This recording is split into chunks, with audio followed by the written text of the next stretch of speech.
تاریخ کہتی ہے کہ جب جناب نوح کشتی بنا رہے تھے تو ایک مرتبہ جب جناب نوح نے کشتی تیار کر لی تو آواز دی کہ آؤ سب کے سب کشتی پہ سوار ہو جاؤ، آؤ سب کے سب کشتی پہ سوار ہو جاؤ۔ اب کیا تھا، سارے کے سارے لوگ کشتی پہ سوار ہو گئے۔ عزیزان ایمان، ابھی ادھر ہی جناب نوح نے دیکھا کہ سب کشتی پہ سوار ہو گئے، چند قدم کے فاصلے پر بیٹا کر کھو رہا تھا۔ قرآن نے کہا یا بنیا ارکم معنا، اے میرے بیٹے میرے ساتھ آ جا، اے میرے بیٹے میرے ساتھ کشتی پہ سوار ہو جا۔ عزیزان ایمان، ایک مرتبہ جناب نوح کا بیٹا کہہ رہا تھا، جناب نوح اپنے بیٹے سے کہہ رہے تھے اے بیٹا کشتی پہ سوار ہو جا، آج تمہیں کوئی بچانے والا نہ ملے گا۔ ادھر نوح آواز دے رہے تھے، لیکن تاریخ نے لکھا کہ نوح کے بیٹے کا رخ کسی اور طرف تھا۔ نوح کے بیٹے کا رخ کسی اور طرف تھا۔ کس طرف تھا؟ کا پہاڑ کی طرف تھا۔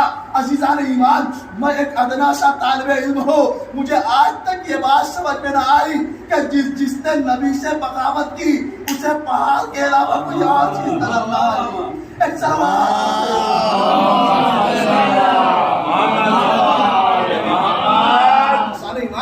ادھر چند قدم کے فاصلے پر جناب نوح کا بیٹا ڈوب رہا ہے تو قرآن کہہ رہا ہے یا بنیا ارکم معنا، کہ میرے بیٹے میرے ساتھ آ جا، کشتی پہ سوار ہو جا۔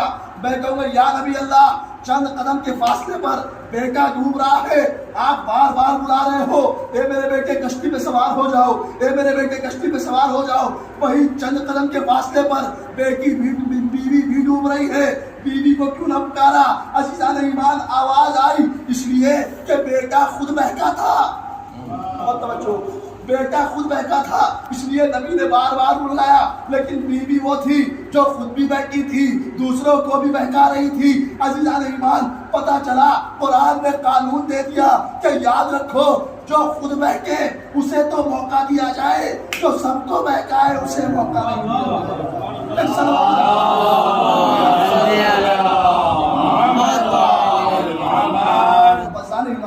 جناب نوح نے کشتی تیار کی۔ جب جناب نوح نے کشتی تیار کی تو میں یہاں پر دو سوال کرتا ہوں۔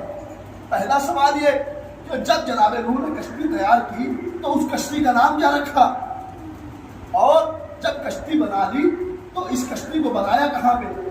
جب ہم نے تفسیر کا مطالعہ کیا تو ہمیں اس بات کا پتہ چلا کہ جناب نوح نے جو کشتی بنائی اس کا نام رکھا سفینہ نجات۔ سفینہ نجات، نجات کی کشتی۔ دوسرا سوال کیا کہ نبی نے کشتی بنائی، کہاں بنائی؟ کیا گھر کے اندر بیٹھ کے بنائی؟ کیا کسی حجرے میں بنائی؟ نہیں۔ پھر کہاں بنائی؟ کیا کھلے ہوئے میدان میں بنائی؟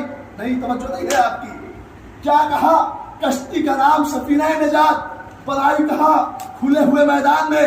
عزیزان ایمان، جناب نوح کشتی نہیں بنا رہے ہیں بلکہ امت کو بتا رہے ہیں کہ یاد رکھو نجات کی کشتی حجرے میں نہیں بنتی ہے، کھلے ہوئے میدان میں بنتی ہے۔ اسی لیے رسول نے غدیر کے میدان میں علی کو اپنے ہاتھوں میں اٹھا کر بتا دیا۔ ایک سلوات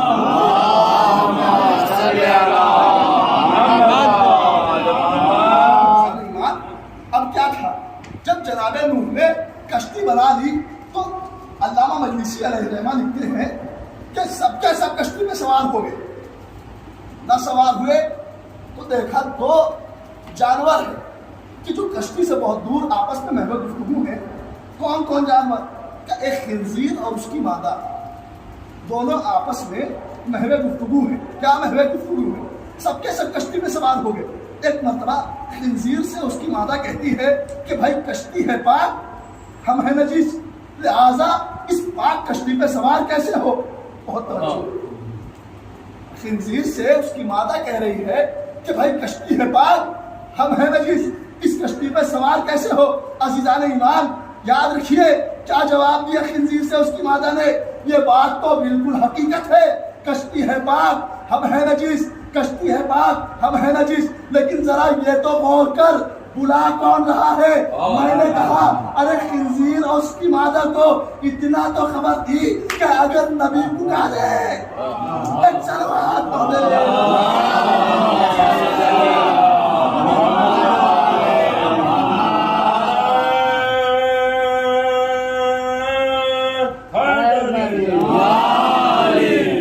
خنزیر اور اس کی مادہ کو اتنی بھی خبر ہے کہ اگر نبی پکارے تو نبی کی آواز پہ لبیک کہو.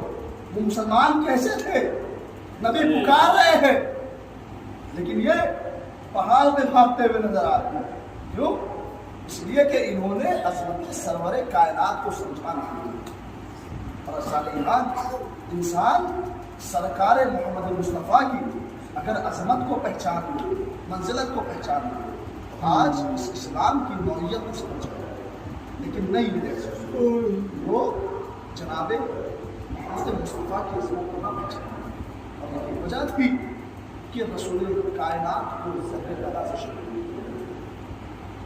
اور کوئی باہر کے شخص نے رسول کو ذکر نہیں کیا، بلکہ رسول کے اپنے لوگ جنہوں نے رسول کو ذکر کرا سے شروع کیا. سارے ظلم یہیں سے شروع ہو گیا.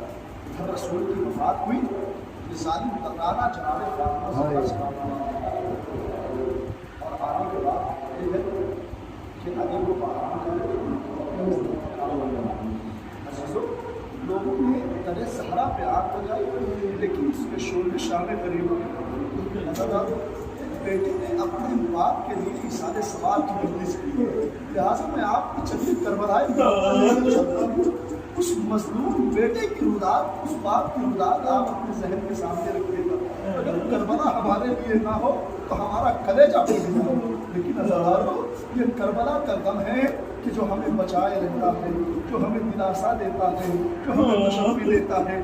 عزاداروں جب 11 محرم آئی ہے نا، تصور کرو گے ایک ضعیف بیٹا ہے جس کے ہاتھوں میں ہتھوڑیاں ہے، پیروں میں بیڑیاں ہے.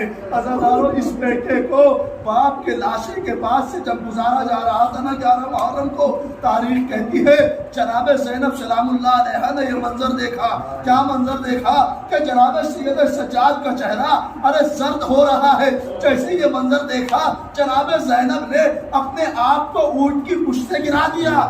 عزیزان ایمان جیسے ہی جناب زینب نے اپنے آپ کو اونٹ کی پشت سے گرا دیا، عزاداروں جناب سید سجاد نے جیسے ہی یہ منظر دیکھا، تاریخ کہتی ہے پھوپھی اماں کے پاس آئے.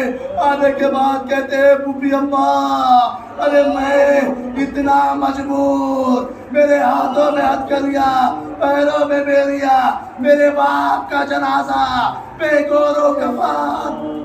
جزاک اللہ خدا آپ کو کوئی غم نہ دے سوائے غم مظلوم کربلا کے. آزاداروں جیسے ہی جناب زینب نے اپنے آپ کو اونٹ کی پشت سے گرایا ہے نا، تاریخ کہتی ہے کہ اس کے بعد جناب زینب نے ایک عمل شروع کیا. کیا عمل کرنا شروع کیا کہ امام حسین کی لاش کا طواف کرنے لگی. جناب سید سجاد یہ منظر دیکھ رہے تھے کہ آخر کیا وجہ ہے کہ پھوپھی اماں ارے میرے بابا کے لاشے کا طواف کر رہی ہے. عزاداروں جیسے ہی جناب زینب نے منظر دیکھ، جناب سید سجاد یہ منظر دیکھ رہے تھے، سوال کر لیا اے پھوپھی اماں اس عمل کا کیا منظر ہے؟ عزاداروں جناب زینب کہتی ہے ارے میں وہ جگہ دیکھ رہی ہوں جہاں حسین کے زخم نہ ہو. جزاک اللہ خدا آپ کو کوئی غم نہ دے سوائے غم مظلوم کربلا کے. آزاداروں ذرا تصور کرو کربلا میں ایک کفن کے اوپر کیا علم ہے. یہی وجہ ہے تاریخ لکھتی ہے کہ جب زہیر نے اپنے غلام کو، جب زہیر کی بیوی نے اپنے غلام کو کہا جاؤ اپنے آقا کو کفن دے آؤ، اے عزاداروں زہیر کا غلام جب کربلا کی سرحد پہ پہنچا ہے کفن لے کے، تاریخ کہتی ہے ایک مرتبہ زہیر کے لاشے کے پاس پہنچا، چاہتا تھا کہ اپنے آقا کو کفن دے دے، لیکن عزاداروں ایک مرتبہ گرد اٹھی. ارے گرد کا اٹھنا تھا کہ زہیر کے غلام نے کیا دیکھا؟ نواسطہ رسول بے گورو کفن پڑا ہے. عزاداروں زہیر کے غلام نے کفن کو لپیٹا، واپس آیا، خیمے کی طرف بڑھا. تاریخ کہتی ہے ایک مرتبہ ارے زوجہ زہیر نے دیکھا، کہنے لگی اے زہیر کے غلام ارے کیا غضب کر دیا، ارے تو نے اپنے آقا کو کفن نہ دیا. عزاداروں سنو گے ایک مرتبہ زہیر کا غلام کہتا ہے بی بی مجھے معاف کرنا، ارے جب میں کربلا گیا تو میں نے کیا دیکھا؟ ارے زہیر کے لاشے کے بعد ارے اقربا کا لاشا پڑا تھا، حسین کا لاشا پڑا تھا. میری خیرات یہ گوارا نہیں کی کہ میں اپنے آقا کو کفن دے دوں، میرے آقا کا آقا کربلا کے تختے سے بے غور